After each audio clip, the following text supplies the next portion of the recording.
Nathalie Gontard, bonjour. Vous êtes directrice de recherche à l'INRAE, l'Institut national de la recherche pour l'agriculture, l'alimentation et l'environnement en France, et puis aussi chercheuse en sciences des emballages. Ce lundi s'est ouvert une session de 5 jours au siège de l'UNESCO pour tenter d'avancer vers un traité pour mettre fin à la pollution du plastique. Est-ce que vous pouvez, pour commencer, nous rappeler les enjeux et même l'urgence d'adopter un tel traité? Il s'agit d'un matériau qui est utilisé massivement, qui n'est pas biodégradable et qui ne réintègre aucun des cycles biogéochimiques et qui stabilise la planète. Actuellement, nous en produisons 14 tonnes par seconde, mais depuis que l'on a commencé à produire du plastique, on en a accumulé plus de 9 milliards de tonnes. C'est 150 fois plus que la masse totale d'humains sur Terre. En plus, il faut savoir que ce matériau, dès qu'il est produit, il commence à vieillir et à se dégrader. Il se dégrade en micro et en nanoparticules de plastique qui surtout peuvent passer toutes les barrières biologiques et donc que l'on retrouve dans les organismes des êtres vivants qui n'ont pas les outils pour s'en débarrasser. Donc ce sont des particules qui s'accumulent et qui ensuite induisent des phénomènes inflammatoires, des maladies au long cours, etc. Et on n'en est qu'au début, c'est-à-dire qu'on a constitué un énorme réservoir de déchets plastiques qui sont enfouis un petit peu partout sur Terre et qui sont en train de se dégrader et qui commencent déjà à produire des micros et des nanoplastiques dans notre environnement. Donc quelque part, c'est une dette de toxicité envers les générations futures. La dangerosité du plastique n'est pas liée à l'empreinte carbone, elle est liée à l'empreinte plastique qui correspond à une masse de plastique. Et cette empreinte plastique n'est pas comptabilisée dans les analyses de cycle de vie. Donc, face à ce constat, l'idée, c'est d'obtenir un texte juridiquement contraignant sous l'égide des Nations Unies. Voilà, c'est ça. C'est un texte juridiquement contraignant. Alors, je ne sais pas exactement sur quelle base ils vont les établir. Actuellement, il y a des propositions. Je pense que les pires propositions, ce sont celles qui vont être basées sur l'économie circulaire du plastique. Le plastique n'est pas conçu pour s'intégrer dans une économie circulaire parce qu'il n'est pas recyclable, sauf 1% des bouteilles en PET, ce qui représente rien. Tout le reste est décyclé et le décyclage ne contribue pas à réduire la pollution plastique. Au contraire, il crée une dépendance vis-à-vis du déchet plastique et donc, quelque part, il va pérenniser cette pollution plastique parce que le plastique n'est pas non plus fait pour être réutilisable. Les dirigeants des 175 nations rendent donc leur verdict ce vendredi. Nathalie Gontard, qu'est-ce qu'on peut attendre de ces négociations? J'espère vraiment que ces négociations seront l'occasion pour tous les pays développés, les pays riches, ceux qui consomment le plus, de prendre conscience de leur haut niveau de responsabilité dans la pollution plastique et de réduire leur consommation. Parce qu'en gros, dans ces négociations, il y a trois grandes catégories de pays. D'un côté, on a en amont tous ceux qui produisent et qui vivent de ces plastiques, l'Arabie Saoudite, la Russie, la Chine, etc. Et donc, ils vont défendre la continuité de notre production et donc ils risquent justement d'aller vers des solutions d'économie circulaire puisqu'elles n'ont aucun effet sur la réduction de la production de plastique. On en a toujours autant besoin.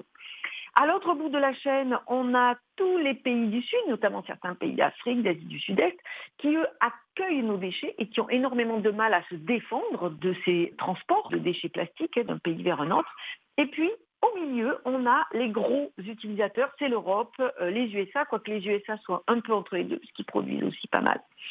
Et donc là, vraiment, les utilisateurs, c'est la force motrice. C'est vrai que le plastique est un matériau qui est bon marché, qui est disponible, qui permet de répondre très facilement à l'impératif de notre société d'accumuler des richesses et des biens matériels, et que du coup, on en utilise toujours plus. Et là, je crois que nos politiques doivent vraiment mettre en place des mesures pour réduire notre consommation, parce qu'actuellement, l'emballement continue. Oui, c'est ce que j'allais vous dire. De manière générale, pour l'instant, on ne semble pas prendre la bonne direction. On a la fast fashion, ce sont essentiellement des vêtements pas chers à base de fibres synthétiques et qui polluent énormément. Le fast food avec des aliments sous plastique. Toutes les technologies de transition, qu'elles soient numériques, énergétiques, agroécologiques, elles se libèrent de leur empreinte carbone en multipliant leur empreinte plastique. Par exemple, la rénovation énergétique des bâtiments basse consommation, c'est du plastique à tous les étages, dans les murs, dans les plafonds, dans les sols pour isoler. Et ça pose un vrai problème. Donc, il faut vraiment qu'on se pose la question de notre empreinte plastique. Aujourd'hui, quels sont les freins, selon vous, qui se placeraient devant la volonté d'obtenir un texte vraiment contraignant? Les freins vont venir des pays qui vivent de ce plastique, donc les pays producteurs, et puis ils vont pouvoir instrumentaliser toute la confusion qui a été entretenue autour du plastique. C'est-à-dire que, par exemple, le recyclage qui permet de faire disparaître la pollution plastique, alors que pas du tout, puisque c'est du décyclage que l'on sait faire. Le plastique ne se recycle pas ou quasiment pas, c'est juste 1%. La confusion autour de l'usage unique aussi, où on dit le plastique, c'est un problème quand il est devenu un déchet ou quand on le jette dans la nature. Alors qu'en fait, pas du tout. Le plastique, dès qu'il est produit, il commence à vieillir et à produire des microparticules. Lorsqu'on essaie de tracer l'origine des micro et des nanoplastiques que l'on trouve aujourd'hui au fin fond des glaces de l'Arctique, elles viennent essentiellement des plastiques qui sont encore en usage dans les bâtiments de construction. Dans les eaux douces, les microfibres de plastique viennent des vêtements encore en usage mais que l'on lave. Celles que l'on retrouve dans l'atmosphère viennent des gommes, des pneus.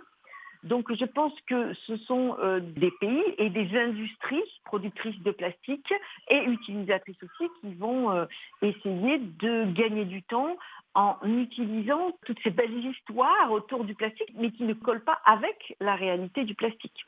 Voilà, là ça va être vraiment, je crois, la grosse barrière à dépasser, que l'on s'attaque en amont, c'est-à-dire à l'usage et pas à la production. Parce que s'il n'y avait pas de demande, il y aurait beaucoup moins d'offres. Si on n'achetait pas autant de plastique, il y aurait moins de production.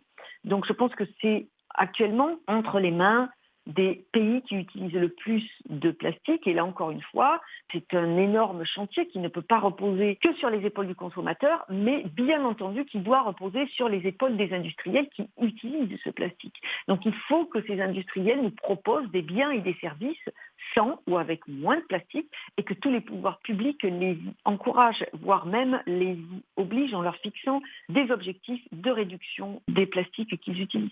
Verdict rendu ce vendredi, donc merci beaucoup Nathalie Gontard pour toutes ces précisions. Vous êtes, je le rappelle, chercheuse en sciences des emballages et directrice de recherche à l'INRAE en France. Merci beaucoup de votre passage sur Midi 1.